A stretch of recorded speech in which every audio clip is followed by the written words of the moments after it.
Halo Tribuners, selamat datang di EdTalk, sebuah inisiatif Tribun News dan Sekolah EdTech untuk mewadahi pendidik, penggiat pendidikan, dan orang tua untuk berdiskusi lebih dalam mengenai pendidikan di Indonesia. Dan saya Diva, senang sekali dapat kembali berjumpa dengan Tribuners yang ada di seluruh Indonesia. Dan untuk Tribuners yang belum menyaksikan podcast EdTalk sebelumnya, dapat langsung saja mengunjungi channel YouTube Tribun News. Dan Tribuners, pada kesempatan kali ini tentunya saya senang sekali dapat berjumpa dengan Tribuners, di mana kita ketahui bersama menjadi guru di era digital merupakan sebuah tantangan dan juga sekaligus peluang, di mana di tengah padatnya aktivitas dan tuntutan yang tinggi, kita dituntut untuk tetap kreatif menghadirkan suasana kelas yang menyenangkan dan bermakna. Di episode kali ini, kita akan bahas topik yang pastinya nih dekat banget nih dengan Bapak Ibu guru yang bisa jadi dipertanyakan setiap harinya. Gimana sih cara bikin bahan ajar yang menarik dan interaktif? Dan kita beruntung banget karena sudah kedatangan sosok guru yang sangat kreatif, aktif berbagi di media sosial mengenai cara bikin bahan ajar yang menarik dan interaktif. Beliau adalah seorang content creator guru, Quizizz super trainer, sekaligus teacher kanvasador yang followersnya lebih dari belasan ribu di Instagram dan di TikTok. Yuk langsung saja kita sapa Ibu Ayu Kristianingsih. Halo Ibu Ayu, apa kabar hari ini? Halo Kak, luar biasa baik, Alhamdulillah. Sebelumnya kami ucapkan terima kasih ya Bu ya, sudah berkenan nih sharing-sharing di podcast EdTalks, di mana kita akan membahas tentang bahan ajar yang menarik dan kreatif nih. Baik Bu, Iya Kak.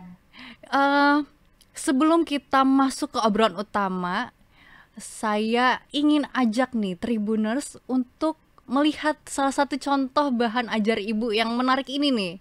Katanya ini salah satu bahan ajar yang paling disukai siswa ya Bu ya. Boleh dong Bu, kita Ya. tampilkan bersama.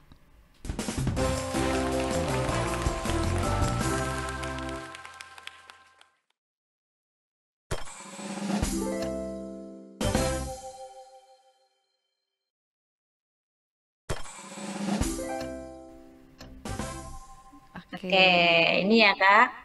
Ini adalah salah satu bahan ajar yang paling disukai siswa, yaitu Mm-mm. Word Wall Keberagaman Budaya di Indonesia. Nah, waktu itu Hmm. saya tampilkan di kelas Kak. Respon mereka alhamdulillah luar biasa. Ada yang sampai angkat tangan sambil loncat-loncat karena terlalu antusias ya, ingin menjawab di depan.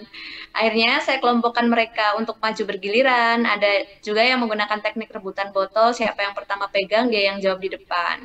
Nah, itu nanti di Wordle itu nanti akan terbuka beberapa nomor. Nah, mereka memilih sendiri nomor soal mana yang ingin dijawab, lalu mereka menunjuk papan dan saya bantu klik di laptop gitu. Kemudian mereka jawab soalnya, dan ketika jawabannya benar, Masya Allah mereka sangat senang, bahkan ada yang selebrasi karena saking senangnya jawabannya benar. Gitu Kak, ini yang favorit sih buat anak-anak. Wah, ternyata seru banget ya kuisnya ini, kuis-kuis ringan tapi sebetulnya mengedukasi ya. Seru banget nih, saya Iya. aja nih sebagai orang dewasa tertarik banget nih. Seru ya ternyata ya. Nah Bu, makasih banyak sudah sharing nih salah satu bahan ajar Ibu yang ternyata sepertinya nih bisa juga ya diaplikasikan Bapak Ibu di kelasnya masing-masing ya Bu ya. Saya semakin penasaran nih dengan bahan ajarnya Ibu. Boleh dong Bu ceritakan sedikit proses pembuatannya ini? Ada nggak kesulitan atau bahkan keseruan dari cara proses pembuatannya hingga sampai selesainya nih dipraktekkan dengan anak-anak ini? Prosesnya cukup mudah sih, Kak. Kita hanya menyiapkan soal-soal terkait dengan keberagaman di Indonesia. Nah, kemudian kita masukkan di website WordWall. Lalu di sana juga ada opsi terkait gambar. Jadi kita tinggal search misalnya gambar rumah adat Jakarta. Nah, nanti langsung dari sana ada rekomendasi beberapa gambar. Kita tinggal pilih salah satu yang kita cocok. Nah, kemudian kita gunakan pilihan ganda. Kemudian kita pilih jawaban mana yang benar. Nah, seperti itu saja sampai beberapa soal sesuai dengan kebutuhan. Itu Kak prosesnya. Gitu ya, sebetulnya tidak terlalu sulit ya Bu ya.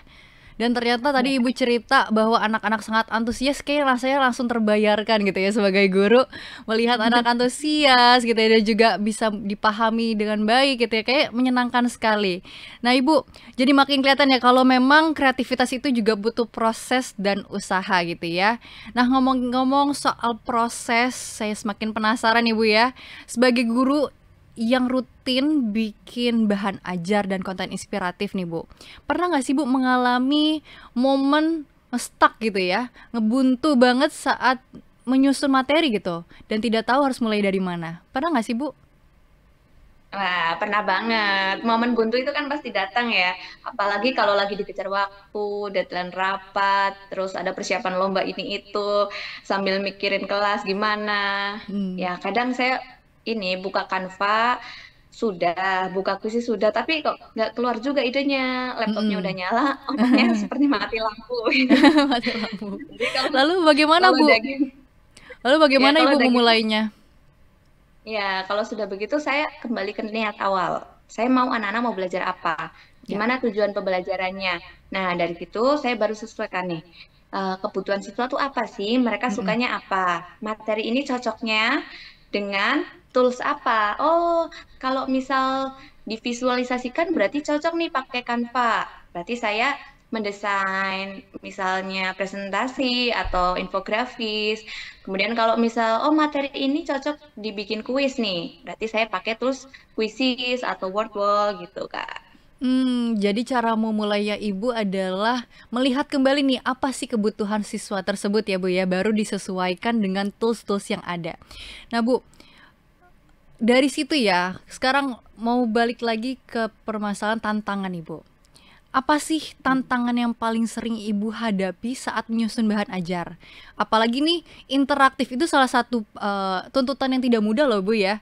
Karena Iya. udah interaktif perlu juga nih harusnya menarik untuk siswa gitu. Dan mudah juga diaplikasikan. Bagaimana sih Bu? Ada nggak tantangannya? Oke.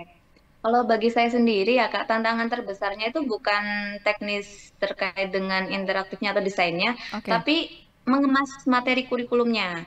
Karena sebenarnya itu Hmm. kan materi kurikulum kompleks ya. Ya. Nah, sedangkan siswa sekolah dasar itu kan memahami sesuatu yang sederhana. Nah, tantangannya adalah mengemas sesuatu yang kompleks tadi itu menjadi yang sederhana, tapi tidak kehilangan esensinya. Nah, di situ. Hmm. Jadi, tantangannya di situ. Jadi kita dari banyaknya materi gitu ya, apalagi kan Ibu mengajar guru SD gitu ya, dari berbagai materi, gimana caranya kita buat sesederhana mungkin gitu, lalu dikemas ya. Nah, Dengan menarik tentunya. dengan menarik. Nah, itu dia nih kuncinya. Bicarakan soal bahan ajar yang menarik. Di sini saya melihat Ibu berusaha untuk membuat materi yang menarik gitu ya. Tapi memang kenapa sih Bu sebagai guru kita perlu membuat bahan ajar yang bukan cuman lengkap tapi juga menarik dan interaktif?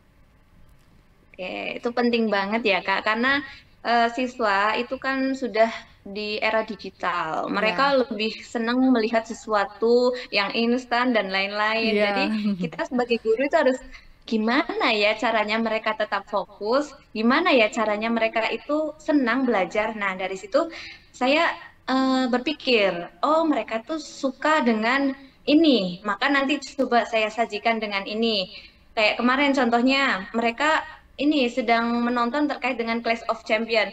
Ya. Coba saya desain pembelajarannya itu seperti Clash of Champion. Nah, mereka saya buat kompetisi seperti itu, terus siapa pemenangnya nanti akan dapat hadiah. Nah, dari situ mereka akan semangat belajarnya. Oh, jadi dibikin semacam kompetisi gitu ya. Jadi mereka di antara teman-teman lainnya saling berusaha nih ya, cepet-cepetan, mencoba menjawab lebih banyak, hingga nanti akan mendapatkan hadiah gitu ya Bu ya. Iya. Kalau boleh tahu biasanya hadiahnya apa sih Bu yang anak-anak sekarang tuh paling suka? Kalau hadiah itu Hmm? mereka sebenarnya tidak ini sih, tidak ngejar hadiahnya. Kadang itu Hmm. pengen menangnya gitu, nunjukin kalau, wih aku nih paling bisa di kelas kayak gitu Oh gitu misalnya. ya. Ya, jadi kadang saya cuma ngasih stiker bintang atau stiker piala atau Ya. bolpen atau buku. Mereka sudah sangat senang dan yang saya berikan itu seperti bonusnya kayak gitu. Karena mereka menang aja sudah bangga gitu. Jadi sebenarnya simpel ya Bu ya. Kita tidak perlu sampai mengeluarkan banyak uang gitu ya. Bahkan tadi kata Ibu, hanya stiker pun mereka senang gitu ya. Iya. Karena mereka merasa menang di kelasnya gitu ya. Ya, Ternyata ya anak-anak sekarang sebenarnya simple ya Bu ya. Cukup dengan permainan gitu ya, dan juga kompetisi hingga memenangkan permainan tersebut.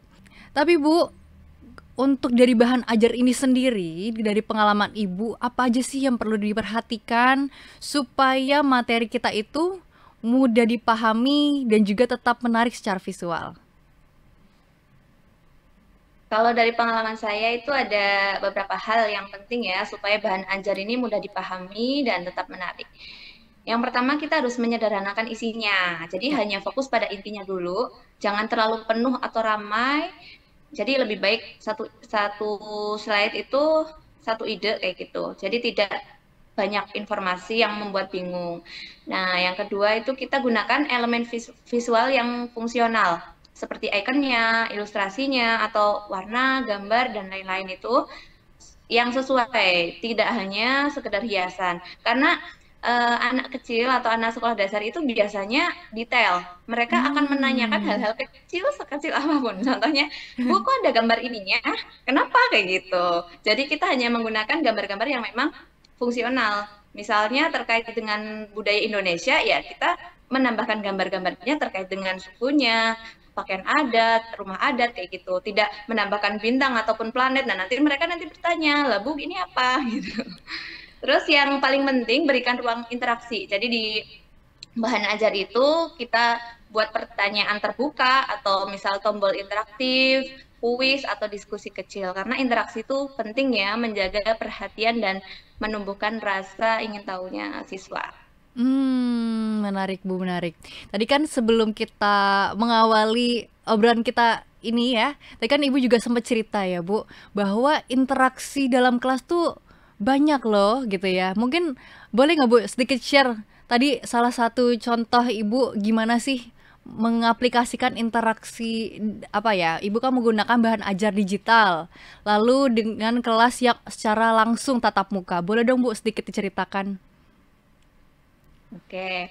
Contoh interaksi, misalnya ketika dalam belajar apa namanya peta ya Kak, peta Indonesia. Mm-mm. Kita tanya dulu yang berkaitan dengan siswa. Anak-anak, kita itu tinggal di mana ya? Terus Mm-mm. mereka akan jawab, Semarang. Nah, kalau mereka ditanya tentang diri mereka, itu pasti sangat senang. Di Semarang, Bu. Semarang itu di mana provinsinya? Di Jawa Tengah. Nah, selanjutnya kita baru bahas, ternyata di Indonesia ada loh provinsi yang lain. Yuk kita coba lihat apa saja, kayak gitu. Nanti anak-anak akan, oh ini saya tahu Bu, provinsinya Jawa Barat, ini apa, ini apa. Nah, mereka akan apa namanya saling berinteraksi. Jadi tidak saya menyampaikan anak-anak ini loh Jawa Barat, ini loh Jawa Tengah, tidak seperti itu. Tapi saya yang bertanya, mereka yang mengungkapkan gitu. Gitu ya Bu ya. Kalau itu sendiri Bu, bagaimana interaksi media bahan ajar digital Ibu dengan siswa yang secara offline mungkin mereka belum pandai menggunakan barang elektronik gitu ya. Bagaimana sih Bu cara Ibu menyampaikan tersebut kepada anak-anak? Oke, cara saya pertama itu dibuat kelompok Kak, supaya lebih Mm-mm. mudah. Jadi nanti kan ada anak yang memang sudah terbiasa atau daya tangkapnya lebih cepat. Saya beri tutorial dulu. Anak-anak nanti kalian klik ini, terus selanjutnya kalau mau menjawab caranya seperti ini. Nah, mereka mencoba sendiri. Karena di kelompok itu misalnya ada 5 anak, saya beri instruksi harus bergantian. Jadi tidak boleh satu anak itu terus yang mencet atau satu anak itu terus yang mengerjakan, tapi harus bergantian supaya literasi digitalnya juga kebagian gitu Kak. Jadi anak-anak tuh sudah ditanamkan gitu ya untuk pandai menggunakan barang-barang elektronik, terutama untuk proses pembelajaran ya Bu ya. Wah, Ya. keren sekali. Berarti memang difasilitasi juga ya Bu dari sekolah bahwa terdapat apa sebutannya Bu? Laptop kah atau handphone biasanya? Kalau di sekolah adanya Chromebook. Chromebook, baik-baik. Nah Bu, baik lagi nih Bu, tadi di awal Ibu sudah saya perkenalkan bahwa Ibu ini aktif menggunakan tools digital seperti Canva, Quizzes, Wordwall, dan lainnya gitu ya. Boleh dong Bu ceritain sedikit gimana sih tools-tools itu bisa membantu Ibu waktu menyusun materi? Oke, nah ya betul. Tools ini seperti Canva, Quizzes, Wordwall, dan platform lain itu benar-benar sangat membantu ya dalam pembelajaran. Kalau Canva itu sendiri bagi saya seperti kotak ajaib. Karena semua Hmm, ide yang ada di pikiran saya itu saya bisa buat. Contohnya saya ingin membuat tentang apa namanya peta, terus nanti di situ ada rumahnya, ketika rumahnya dibuka ada isi budayanya dan itu saya sudah membuatnya. Nah, selain itu di Quizizz dan Wordwall itu juga sangat membantu dan favorit bagi anak-anak karena mereka itu apa namanya ya, dinilai tapi tidak merasa dinilai karena seperti sedang bermain sehingga asik dalam pembelajaran tapi padahal mereka sedang belajar terkait dengan materi tertentu. seperti itu Bu ya. Nah tadi kan di awal kita juga udah lihat ya Bu ya, salah satu bahan ajar yang paling disukai oleh siswa-siswa Ibu nih. Menurut saya pribadi itu pun sangat menarik dan apa ya menyenangkan karena permainannya juga pertanyaannya sedikit gitu ya, tapi sudah mewakili gitu ya dari pembelajaran yang ada di kelas gitu. Kalau dari pengalaman Ibu sendiri ya, selain dari interaktifnya sendiri, kenapa sih Bu siswa bisa lebih tertarik sama bahan ajar yang seperti Ibu buat tadi? Mm-mm. Karena seperti yang tadi saya bilang ya Kak, dengan model seperti kuis itu mereka rasanya sedang bermain, bukan sedang dinilai atau bukan sedang belajar, Betul tapi juga. mereka sedang bermain sehingga mereka itu merasa senang, bukan terpaksa gitu. Belajar itu karena merasa senang. Selain itu, kalau di kuis itu memberikan umpan balik instan. Jadi ketika siswa mengerjakan soal atau menjawab soal itu sudah langsung kelihatan jawabannya benar atau salah. Nah, itu sebagai proses belajar. Mereka bisa merefleksi, oh jawaban yang ini tuh salah, harusnya jawabannya ini. Jadi ketika mereka menemui soal yang sama, mereka akan ingat, oh jawabannya yang ini nih tadi. Aku salah soalnya, sekarang berarti aku harus benar, jawabannya yang ini, seperti itu. Jadi itu juga sudah sesuai dengan prinsip assessment as learning dalam kurikulum Merdeka. Nah, selain itu dengan bahan ajar seperti kuis tadi bisa meningkatkan motivasi belajar siswa yang tadinya tidak memperhatikan misalnya, tapi setelah lihat, wah aku jawabannya benar, maka nanti berikutnya aku ingin benar lagi, aku ingin benar lagi. Nah, ketika ada papan peringkat seperti di kuisis itu kan ada papan peringkat, ada Ya, power ya. up-nya dan lain-lain seperti apa namanya mode mastery peak yang harus mencapai puncak. Siapa yang lebih dulu mencapai puncak maka pemenangnya. Nah dari situ mereka antusias. Wah aku harus sampai lebih dulu. Maka aku harus mengerjakan soal itu dengan benar. Nah selagi soalnya belum dijawab benar semuanya, itu belum bisa sampai puncak. Maka mereka itu sedang belajar mengingat, oh jawaban yang benar ini. Nah, dengan pemeringatan itu, dengan model bahan ajar seperti kuis itu, mereka lebih tertantang ya karena ada kompetisi seperti itu, Kak. Oke, berarti memang kuncinya di tantangan dan kompetitifnya ini ya Bu ya, bahwa mereka ini anak SD itu ya memiliki jiwa apa bisa dikatakan jiwa kompetisi besar juga, bahwa mereka ingin menang di antara teman-temannya hingga juara dengan permainan-permainan tadi ya Bu ya. Tapi bahwa kita ketahui bersama ya Bu, di setiap kelas itu kan, terutama Ibu kan mengajar guru SD, mengajar satu kelas gitu ya. Setiap kelas pastinya punya siswa dengan karakter yang berbeda-beda ya Bu ya. Lalu bagaimana sih Bu caranya Ibu menyesuaikan bahan ajar itu dengan karakter siswa supaya mereka tetap semangat dan gak gampang bosan di kelas? Jadi karakter itu sangat beragam ya. Tiap kelas juga berbeda-beda, apalagi tiap daerah itu pasti berbeda-beda karena berbeda latar belakang itu juga berbeda karakter. Nah, makanya saya selalu memulai itu dengan observasi dulu, Kak. Seperti asesmen diagnostik, kognitif dan non kognitif. Supaya saya bisa kenal siswa saya itu bagaimana, gaya belajarnya bagaimana, tingkat pengetahuannya seperti apa. Jadi saya mulai dulu dengan asesmen seperti ini nanti tahun ajaran baru saya ketemu dengan siswa baru ya saya kenali dulu, observasi dulu mereka. Saya kasih soal asesmen diagnostik kognitif dan non-kognitif. Nah, jadi setelah itu saya bisa tahu, oh ternyata siswa saya ini belajarnya visual atau kinestetik atau auditori. Nah, dari situ nanti saya sesuaikan bahan ajarnya. Saya buat bahan ajar yang bisa memfasilitasi gaya belajar anak-anak yang ada di kelas saya seperti itu. Sehingga bahan belajarnya itu harus yang interaktif dan multimedia. Tidak hanya satu media, misalnya tidak hanya gambar atau tidak hanya suara, tapi multimedia. Ada gambarnya, ada suaranya, ada juga aktivitas motoriknya begitu. Wah, jadi memang perlu sekali ya Bu ya mengenali karakter setiap siswa sebelum memulai kelas ya Bu ya.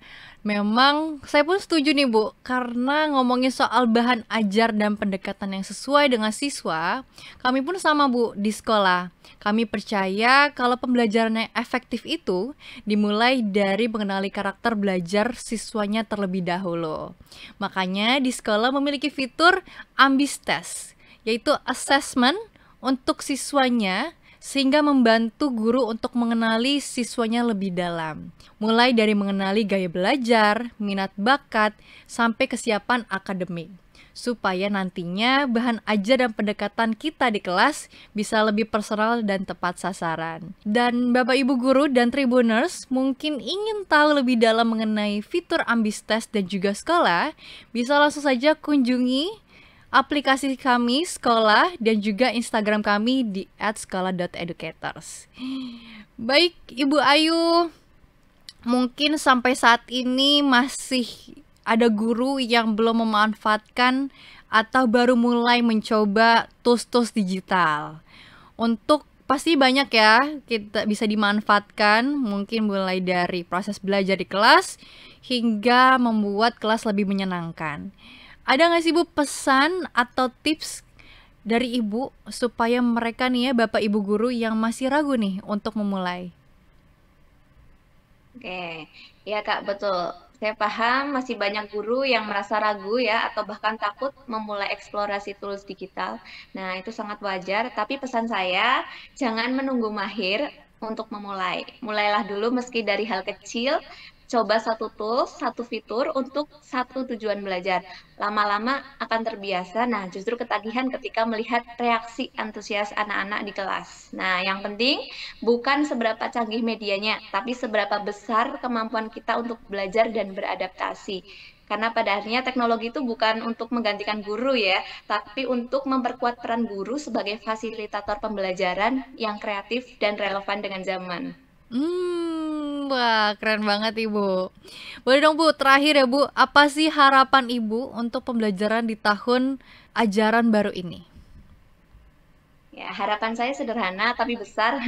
Semoga pembelajaran di kelas bukan hanya soal menyelesaikan materi saja, tapi jadi ruang yang menyenangkan untuk tumbuh bersama, baik siswanya maupun gurunya. Dan semoga guru-guru itu makin berani berinovasi, dan siswanya semakin semangat belajar karena merasa dilibatkan dalam pembelajaran, dimengerti, dan diberdayakan. Oh iya Bu, berarti memang kuncinya di situ ya Bu, dilibatkan dengan itu bahan ajaran terus kali ya interaktif. Makanya cocok banget nih episode kali ini untuk Bapak Ibu yang masih memiliki permasalahan dengan bahan ajar yang menarik dan interaktif. Dengan episode kali ini harapannya bisa membantu ya, dan juga untuk Bapak Ibu yang masih ragu memulai bisa terinspirasi untuk segera memulai. Seperti Ibu Ayu sekarang ya, dimana telah memiliki belasan ribu di sosial media dan juga menjadi pelatih ya Bu ya untuk guru-guru menggunakan media digital untuk bahan ajar. Baik, sekali lagi terima kasih Ibu Ayu untuk diskusi kita hari ini, sangat seru dan penuh inspiratif. Semoga obrolan ini bisa memberikan insight baru bagi para guru dan bisa langsung diaplikasikan di tahun ajaran baru ini. Jadi jangan lupa langsung saja follow Instagram Ibu Ayu yaitu @ayu.kris dan TikToknya @ayu.kris98.